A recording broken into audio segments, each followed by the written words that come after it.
Emma était assise à son grand bureau dans le bureau, tapant sérieusement sur son ordinateur portable. Le bureau était silencieux car ses collègues étaient déjà partis pour la journée, la laissant seule. Elle regarda l'heure, 20h47. Presque terminé, murmura-t-elle pour elle-même et continua de taper furieusement. Le rapport trimestriel sur lequel elle travaillait devait être parfait. Emma était l'incarnation du succès à seulement 29 ans. Elle avait gravi les échelons de l'entreprise pour devenir la plus jeune manager de l'histoire d'Apex Télécommunications. Ses costumes élégants, son goût coûteux et son allure imposante faisaient d'elle une force avec laquelle il fallait compter dans une industrie dominée par les hommes. Cependant, malgré son succès, Emma était toujours célibataire, non pas par manque de prétendants, car elle attirait naturellement les hommes, mais parce qu'elle ne faisait pas confiance facilement.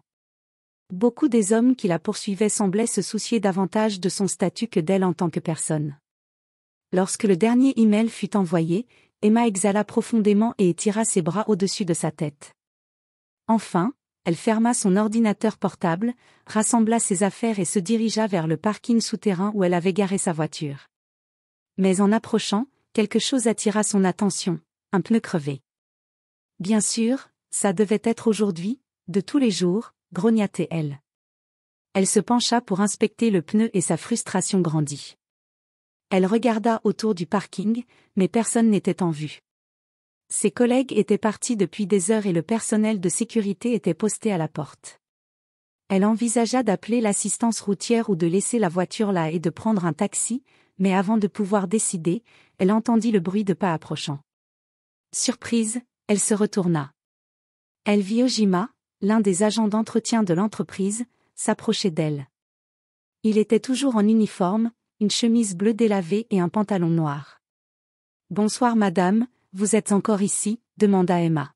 « Oui, Ojima. »« Un pneu crevé, juste ce que je ne m'attendais pas à la fin de la journée. » Ojima examina le pneu.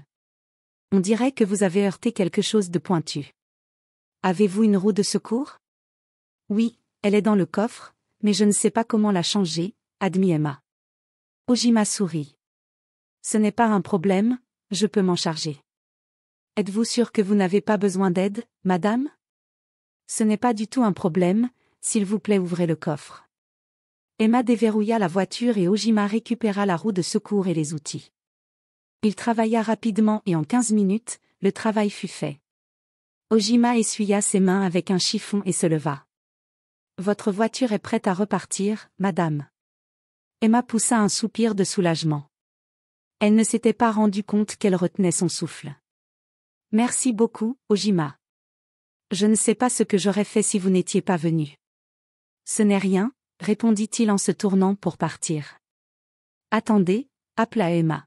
« Laissez-moi vous raccompagner chez vous, c'est le moins que je puisse faire. »« Oh non, madame, je ne veux pas vous déranger, » protesta Ojima, mais Emma insista. « Il est tard et vous m'avez aidé, laissez-moi vous déposer. » Ojima hésita puis hocha la tête. « Merci, madame. » Alors qu'il conduisait dans les rues calmes de Lagos, Emma regarda Ojima dans le rétroviseur. Il restait raide, les mains reposant sur ses genoux, manifestement mal à l'aise. « Vous n'avez pas besoin d'être si formelle, » dit-elle. Après quelques minutes, « Je ne mords pas » ajouta-t-elle. Ojima sourit nerveusement. « Désolé, madame, je ne suis juste pas habitué à ça, à être assis dans la même voiture que mon patron, » répondit-il. « Eh bien, ce soir, vous n'êtes pas mon employé, » dit Emma légèrement. « Vous êtes quelqu'un qui m'a sauvé d'une très longue nuit. » Le lendemain, Emma arriva au travail et pendant la pause déjeuner, alors qu'elle se dirigeait pour manger, elle vit Ojima assis sur un trottoir en train de manger des puffs avec une bouteille de boisson gazeuse. Elle décida de lui offrir un déjeuner convenable pour exprimer sa gratitude. « Ojima, » dit-elle en souriant, « rejoignez-moi à la table principale, je veux vous offrir un bon repas. » Ojima cligna des yeux, incertain s'il l'avait bien entendu. « Madame, je ne pense pas que ce soit approprié, » répondit-il. Emma croisa les bras. « C'est juste un déjeuner, Ojima.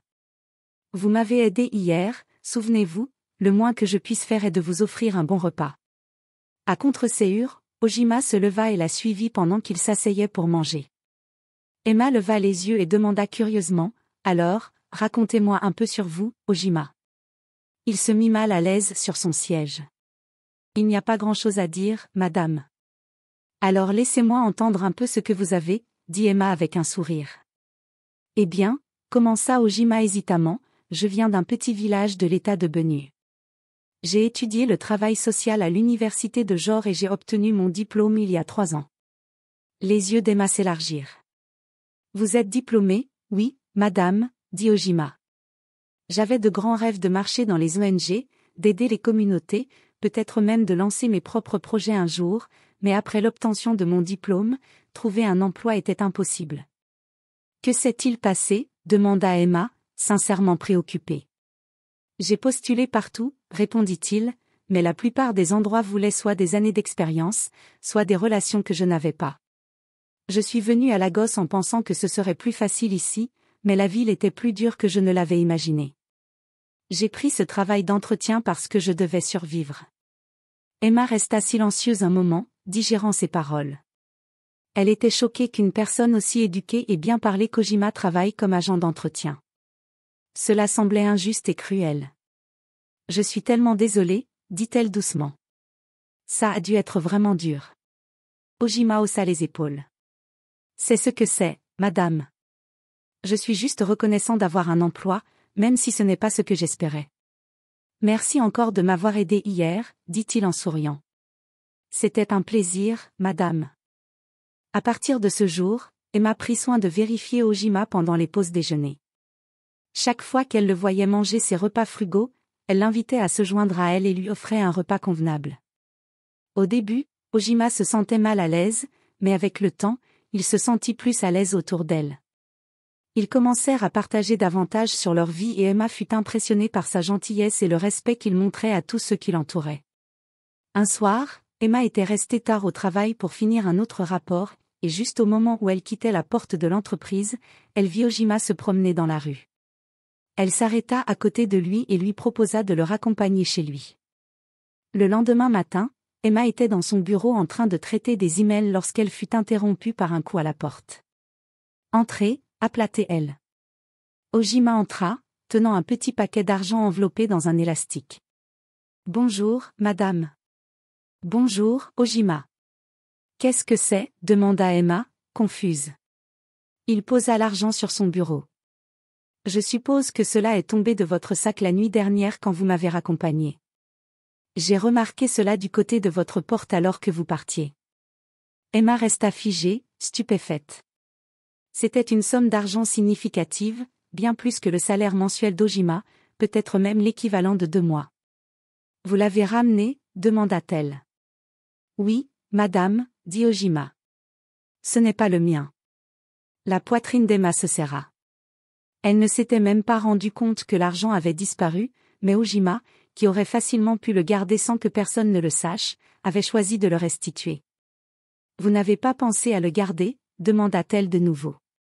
Ojima semblait vraiment surpris. « Pourquoi ferais-je cela, madame ? Ce n'est pas à moi de le garder. » Emma le regarda longuement et son respect pour lui grandit. « Merci, Ojima. Tout le monde ne ferait pas ce que vous venez de faire. »« Ce n'est rien, madame. Je suis juste content que vous l'ayez récupéré, » répondit-il. Emma prit l'argent et le plaça dans son tiroir. « Vous êtes une personne rare, Ojima. »« Je le pense vraiment. »« Merci, madame, » dit-il avant de quitter la pièce. En quittant, Emma se laissa retomber sur sa chaise. Elle ne pouvait plus se concentrer. Elle ne pouvait s'empêcher de penser à son honnêteté, son humilité et la manière dont il se tenait. Ojima n'était pas seulement un bon homme, il était exceptionnel. Et pour la première fois depuis longtemps, Emma se retrouva intriguée par quelqu'un qui n'avait ni richesse ni statut, mais possédait une richesse de caractère que peu pouvait égaler. Elle pensa aux innombrables hommes qui étaient venus vers elle, des hommes polis et riches qui exhibaient leur statut, mais aucun d'eux n'avait laissé une impression comme Ojima. « Qu'est-ce qu'il y a chez lui ?» se demanda-t-elle. À partir de ce jour, Emma saisissait chaque occasion pour passer du temps avec Ojima, que ce soit pendant le déjeuner, après le travail ou même dans de brefs moments où elle croisait son chemin. Elle faisait clairement comprendre qu'elle appréciait sa présence. Ojima, cependant, restait prudent. Bien qu'il appréciait sa gentillesse, il ne pouvait pas se débarrasser du sentiment qu'il venait de mondes différents. Un samedi, Emma appela Ojima et l'invita à prendre un café. « Ojima, dit-elle au téléphone, es-tu libre cet après-midi ? » « Oui, je le suis, répondit-il. »« Bien, rejoins-moi au café sur la route à 14 heures. »« C'est moi qui invite, madame. »« Je ne pense pas que tu puisses m'appeler Emma, corrigea-t-elle, et ne réfléchis pas trop, viens simplement au café. » Ojima arriva ponctuellement, habillé de manière soignée mais modeste. Il regarda nerveusement autour de lui avant de repérer Emma qui le fit signe de la rejoindre. « Tu es ponctuel, dit-elle en s'asseyant. Ojima sourit. « C'est une habitude que j'ai apprise de mon père. Il disait toujours que si tu n'es pas 10 minutes en avance, alors tu es en retard. » Emma rit. « J'aime ça. Raconte-moi plus sur ton père. » Ils passèrent des heures à parler de leur famille, de leur lutte et de leurs rêves, et Ojima sentit ses barrières commencer à s'effondrer. Emma ne le faisait jamais se sentir petit ou insignifiant, et son intérêt sincère pour sa vie lui fit réaliser à quel point une telle gentillesse était rare. Soudainement, il dit, « Tu es différente, comment ça ?» demanda Emma curieusement. « Tu ne méprises pas les gens ?» répondit-il. « La plupart des gens dans ta position ne se donneraient même pas la peine avec quelqu'un comme moi. » Emma sourit. « Eh bien, tu as peut-être raison, mais je ne vois pas les gens en fonction de leur position, Ojima. Je les vois pour ce qu'ils sont. » Leur amitié continua de croître, avec le temps, les barrières disparurent. Ils commencèrent à se rencontrer plus souvent et Ojima se retrouva à attendre avec impatience leur moment ensemble. Un soir, après une sortie ensemble, Emma et Ojima étaient assis dans sa voiture garée devant son appartement. Emma dit sincèrement, « Merci d'être toujours là.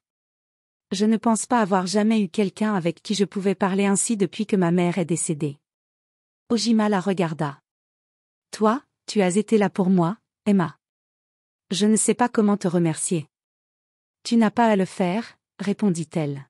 « Je veux juste que tu saches combien je te valorise. » Même s'ils n'avaient rien dit de plus, ils savaient ce que leur cœur ressentait et étaient prêts à laisser leur relation évoluer.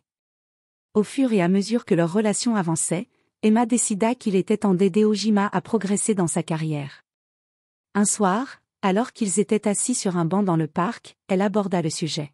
« Ojima, tu es trop talentueux et éduqué pour rester dans ta position actuelle. » Il fronça les sourcils. « C'est le seul emploi que je pouvais obtenir, » répondit-il. « J'ai accepté ça, » dit-il, « mais tu n'as pas à le faire, » répondit-elle. « Tu mérites mieux et je peux t'aider. » Ojima hésita.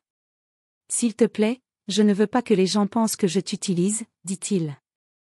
Emma balaya cela d'un revers de main. « Laisse-les penser ce qu'ils veulent. Je connais ta valeur et je veux te voir réussir. » Fidèle à sa parole, Emma parla au département des ressources humaines et organisa le transfert d'Ojima à un poste d'agent junior. Lorsqu'elle lui annonça la nouvelle, il était submergé. « Emma, je ne sais pas quoi dire, c'est incroyable. » Emma sourit. « Dis simplement que tu feras de ton mieux. » 6 mois dans son nouveau rôle, Ojima avait prouvé qu'il était diligent et capable.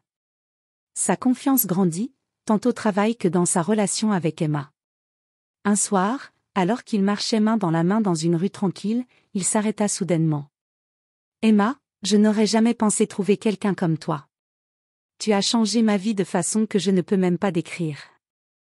Je veux passer le reste de ma vie avec toi. Veux-tu m'épouser ?» Les yeux d'Emma se remplirent de larmes alors qu'elle acquiesçait. « Oui, Ojima. Oui. » Leur mariage fut magnifique et fut célébré par des amis proches et la famille. Pendant les premiers mois, leur mariage était tout ce qu'Emma avait rêvé. Chaque matin, ils partaient travailler ensemble, se soutenaient mutuellement, célébraient leur victoire et construisaient une vie commune. Emma ressentait un profond sentiment de satisfaction. Elle avait pris un risque en choisissant Ojima et c'était une décision qu'elle était sûre de ne jamais regretter. Cependant, avec le temps, Ojima commença à changer. L'homme humble et solidaire dont elle était tombée amoureuse commença à se retirer. Au début, ce fut minimal, comme un commentaire sarcastique ici et là, mais bientôt ses insécurités commencèrent à se manifester directement. Cela commença par la façon dont Ojima s'adressait à elle au travail en tant que manager. Emma s'attendait naturellement à ce qu'il la traite comme n'importe quel autre patron, mais Ojima semblait en vouloir à cette dynamique. Un matin, lors d'une réunion d'équipe, il l'interrompit devant les autres membres du personnel. « Je ne vois pas pourquoi nous passons autant de temps là-dessus, dit-il. Il y a de meilleures façons d'aborder le projet. » Emma s'arrêta, clairement surprise. Ce n'était pas le contenu de son objection qui la dérangeait, mais le ton avec lequel il l'avait dit. Cela semblait irrespectueux, comme s'il essayait de saper son autorité. « Merci pour vos suggestions, Ojima, » dit-elle en maintenant son professionnalisme. « Nous discuterons des approches alternatives après la réunion. » Après la réunion, elle l'appela dans son bureau. « Ojima, pouvons-nous parler ?» Il entra à contre-séance. « Qu'y a-t-il » demanda-t-elle. « J'ai l'impression que vous me sous-estimez lors de la réunion, » dit-elle doucement. « Je n'ai pas de problème à ce que vous partagiez vos idées, mais le ton était inapproprié. » Ojima ricana. « Ton, je parle simplement mon esprit, chère épouse, ou cela n'est-il pas permis parce que vous êtes ma manager ?» Le cœur d'Emma se serra.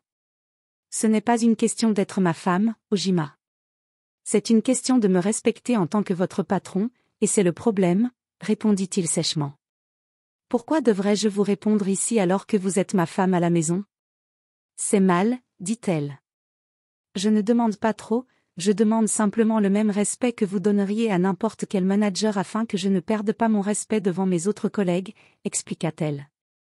Ojima ne répondit pas, mais sa décision était prise. Les incidents au travail devinrent plus fréquents, avec Ojima remettant souvent en question les décisions d'Emma ou agissant de manière distante lors des discussions d'équipe. Bientôt, cela devint évident à la maison. Un soir, alors qu'ils étaient assis dans le salon, Ojima exprima ses frustrations. « Emma, je ne peux pas continuer à me soumettre ainsi, » dit-il avec ressentiment. « Les gens parlent, je ne peux pas être votre mari et pourtant être inférieur à vous au travail. J'ai besoin de quelque chose de plus grand et de meilleur. » Emma fronça les sourcils. « Les promotions prennent du temps, » répondit-elle. « Tu n'as été dans ce rôle que depuis quelques mois, tu dois construire ton expérience. » Ojima grogna. « C'est facile pour toi de le dire, tu es déjà au sommet. » Emma tendit la main pour toucher ses mains. « Je veux t'aider, Ojima, mais tu dois être patient. » Il claqua la porte. « Je suis fatigué d'attendre, » répondit-il.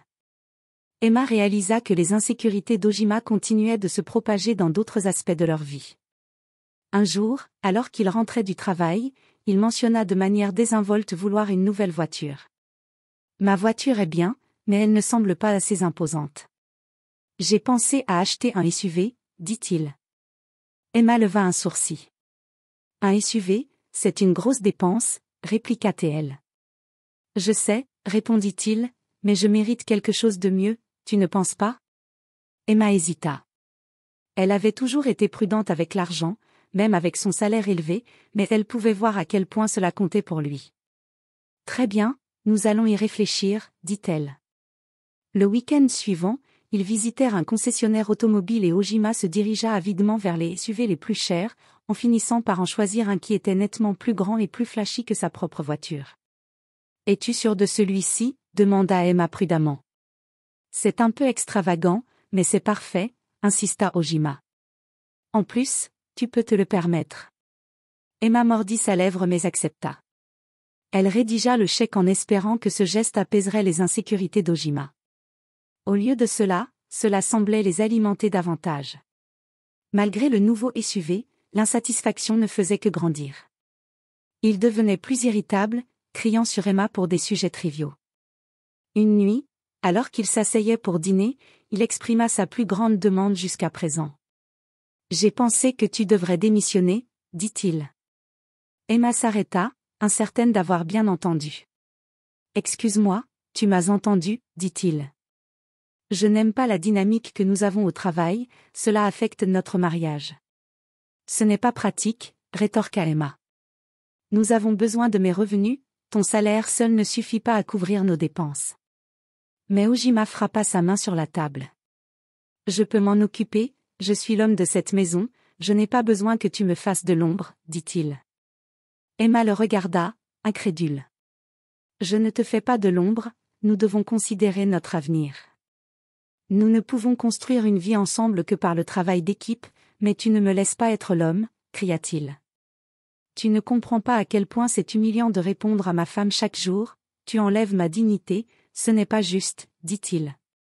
Emma répondit émotionnellement, je n'ai rien fait d'autre que te soutenir, alors prouve-le, dit-il froidement. Choisis ton emploi ou notre mariage, ajouta-t-il.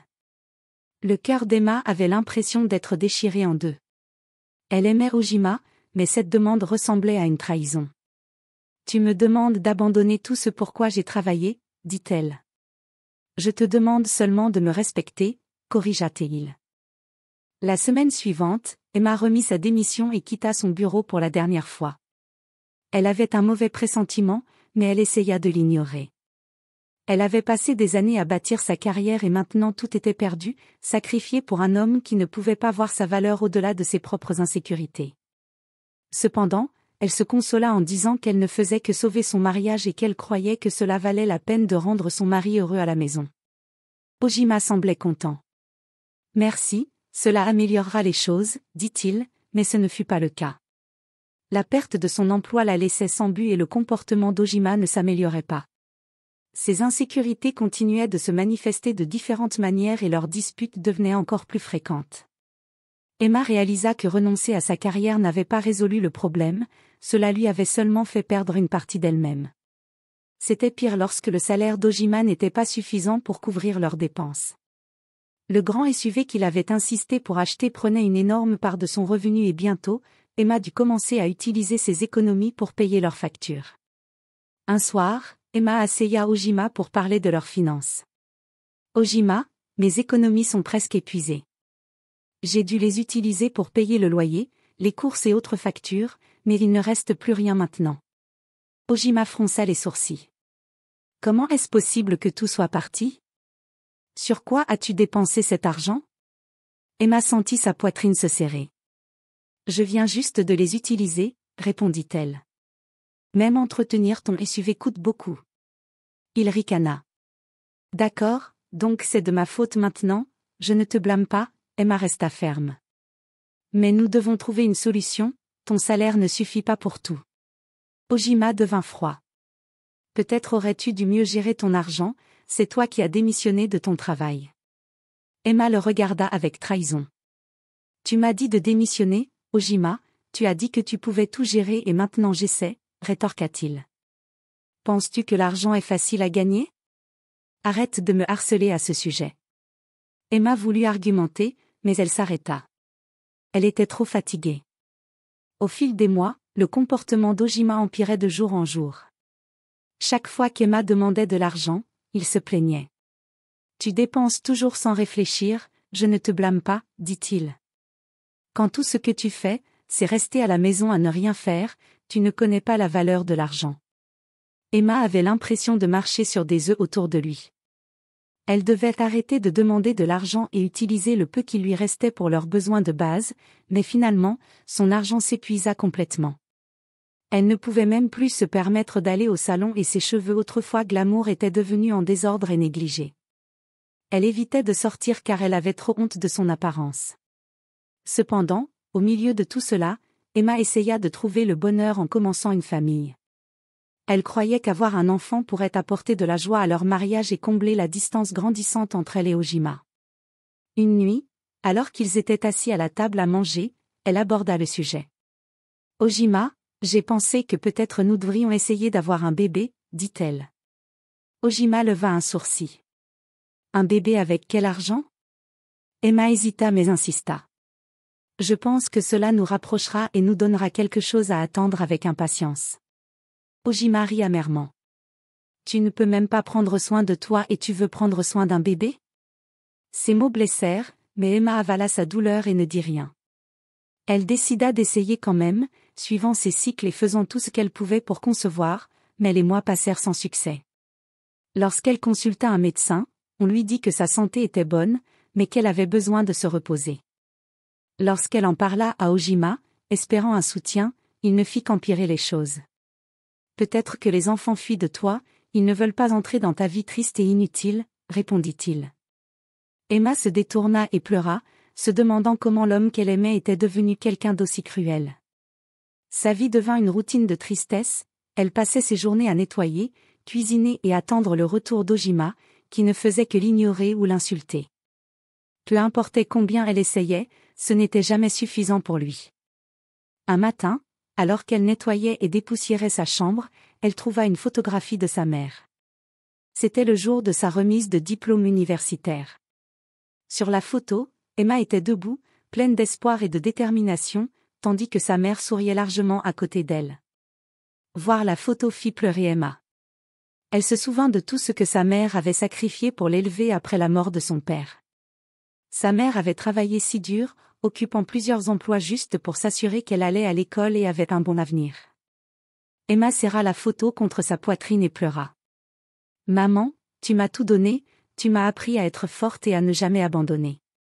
Comment ai-je pu me laisser devenir comme ça? Tu n'as pas traversé tout cela pour que je finisse comme ça. » Soudainement, elle se leva et se regarda dans le miroir. « Non, Emma, tu ne peux pas continuer à vivre ainsi. La vie est dure, mais tu es plus forte que tout ce qu'elle te lance. Ne laisse personne voler ton bonheur ou tes rêves. Tu vas reprendre ta vie en main et te relever, se dit-elle. Ce soir-là, Emma sortit son ordinateur portable. Cela faisait des mois qu'elle ne l'avait pas utilisé, mais maintenant elle avait un plan. Elle l'ouvrit et commença à mettre à jour son CV, listant toutes ses compétences et réalisations de son emploi précédent. Elle commença à voir la vision de la femme confiante et réussie qu'elle avait l'habitude d'être. Au cours des semaines suivantes, Emma chercha des offres d'emploi en ligne. Chaque jour, pendant qu'Ojima était au travail, elle envoyait des candidatures et mettait à jour ses lettres de motivation. Elle ne le lui dit pas car elle savait qu'il la découragerait. Une soirée, alors qu'elle remplissait une autre candidature à la table à manger, Ojima rentra plus tôt que d'habitude. « Que fais-tu » demanda-t-il. Emma ferma rapidement son ordinateur portable. « Rien, j'organise juste de vieux fichiers. » Ojima plissa les yeux. « Tu ne devrais pas perdre de temps avec des choses qui n'ont plus d'importance. Concentre-toi sur la maison à la place. » Emma avala sa colère et resta silencieuse. Elle savait qu'elle devait garder ses plans secrets pour gagner cette bataille. 2 mois passèrent et Emma se sentit frustrée. Elle avait envoyé tant de candidatures mais n'avait reçu aucune réponse. Elle commença à douter d'elle-même. Puis un matin, son téléphone vibra avec une notification de mail. Elle l'ouvrit et resta figée. Elle avait été invitée à un entretien pour un poste dans une agence de marketing bien connue. Son cœur battait la chamade alors qu'elle relisait l'email encore et encore. Le poste n'était pas aussi élevé que son précédent, mais c'était un pas dans la bonne direction. Emma commença rapidement à se préparer. Elle perfectionna ses compétences, répéta les réponses aux questions courantes d'entretien et s'assura que son CV était parfait. Le jour de l'entretien, Emma se réveilla tôt. Elle prit un soin particulier à se préparer et sortit en ayant l'air aussi professionnelle et confiante que possible. Une semaine plus tard, Emma reçut un appel de l'entreprise. « Madame Emma, nous sommes heureux de vous offrir le poste. Nous avons été très impressionnés par votre expérience. » Le cœur d'Emma bondit de joie. « Merci beaucoup, je ne vous décevrai pas, le salaire était inférieur à son précédent emploi, mais le poste était réputé et il y avait des possibilités d'évolution. » Pour Emma, il ne s'agissait pas seulement de l'argent, mais de reprendre son indépendance. Emma se réveilla tôt ce matin-là, remplie à la fois d'excitation et de peur. C'était son premier jour dans son nouvel emploi. Après des années de suppression, elle se sentait enfin comme un oiseau sur le point de s'échapper de sa cage. Alors qu'elle se tenait devant le miroir, ajustant sa tenue de bureau, le bruit de pas dehors la surprit. Ojima entra et fronça les sourcils. « Quand tu es habillée ainsi, où vas-tu » demanda-t-il brusquement. Emma s'arrêta un instant puis répondit calmement, « J'ai trouvé un emploi aujourd'hui, c'est mon premier jour. » L'expression d'Ojima changea instantanément. « Qu'est-ce qui te prend » dit-il. « Qui t'a donné la permission de trouver un emploi ? Qui va s'occuper de cette maison ?» Emma le regarda et répondit calmement, « Permission, Ojima. Je ne suis pas un enfant, en ce qui concerne la maison, elle va se gérer toute seule. Pour ma part, j'ai une carrière à reconstruire. » Ojima éclata de colère. Tu rejettes cet emploi, Emma? Tu m'entends? Je t'interdis de travailler. Emma éclata de rire moqueusement. Tu m'interdis de travailler, Ojima? Ce n'est pas 1920. Si tu luttes avec une faible estime de toi parce que tu ne supportes pas mes progrès, alors c'est ton problème, pas le mien. Avant qu'il ne puisse répondre, elle prit son sac et quitta la maison en le laissant bouillonner de colère. 3 mois passèrent et Emma ne fit que s'améliorer. Son emploi la gardait occupée. Pendant son temps libre, elle apprit de nouvelles compétences, se fit de nouveaux amis et reprit même des hobbies qu'elle avait longtemps abandonnés. Elle ne pensa pas à Ojima, sauf avec soulagement qu'il ne faisait plus partie de sa vie. 6 mois plus tard, juste au moment où elle terminait son petit déjeuner un matin, il y eut un coup à sa porte. Emma l'ouvrit pour voir Ojima debout là, l'air humble et plein de remords. « Emma, je suis venue m'excuser. Je suis désolée pour mon comportement passé, je suis prêt à faire fonctionner notre mariage maintenant. » Emma le regarda avec scepticisme. « Oh vraiment? Qu'est-ce qui a provoqué ce changement soudain de cœur ?» expliqua Ojima. « J'ai mûri, Emma. Je me rends compte maintenant que j'avais tort. Je n'aurais pas dû essayer de t'empêcher de travailler. Une femme peut être ce qu'elle veut être et j'ai été un idiot de penser autrement. » Mais Emma ne le crut toujours pas. C'est une nouvelle merveilleuse, alors comment ça s'est passé au travail?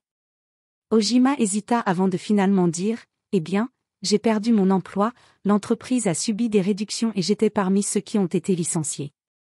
Emma sourit amèrement. Ah, maintenant, ça a du sens. Tu n'es pas ici parce que tu as changé, tu es ici parce que tu as besoin de moi. Tu es irrécupérable, dit-elle. Non, Emma, ce n'est pas ça, répondit-il. Mais Emma leva la main pour l'arrêter. Laisse tomber, Ojima. J'ai déjà parlé à mon avocat, les papiers de divorce sont en cours de traitement et tu les recevras bientôt. Tu m'as appris une leçon précieuse, ne laisse jamais personne éteindre ma lumière, dit-elle. Alors merci pour cela. Maintenant, si tu n'y vois pas d'inconvénient, ne reviens plus jamais ici, ajouta-t-elle. Le visage d'Ojima se vida. S'il te plaît, dit-il, j'ai changé, donne-moi une autre chance. Mais Emma secoua la tête. Je ne serai pas obligée de te reprendre, répondit-elle. Au revoir, Ojima. Sans attendre de réponse, elle ferma la porte et la verrouilla. Elle poussa un soupir de soulagement en réalisant qu'elle avait enfin fermé un chapitre de sa vie et qu'elle était prête à en écrire un nouveau, où elle serait libre, forte et imparable. La morale de l'histoire réside dans le fait que nous devons être prudents quant à qui nous faisons confiance. La plupart des gens seront naturellement humbles lorsqu'ils sont en difficulté, mais leur vraie couleur se révèle lorsque vous les soutenez. Il n'y a rien de mal à un peu de compromis pour l'amour, mais lorsque cet amour tente de vous enlever tellement de choses, alors vous devez prendre du recul et le remettre en question, car il pourrait simplement s'agir de votre moi intérieur qui crie pour de l'acceptation et de la validation et non par amour. Merci d'avoir lu cette histoire. Partagez vos pensées sur l'histoire et les leçons que vous en avez tirées. Partagez cette histoire avec vos proches et abonnez-vous à cette chaîne pour plus d'histoires intéressantes jusqu'à ce que j'en apporte une autre. À bientôt.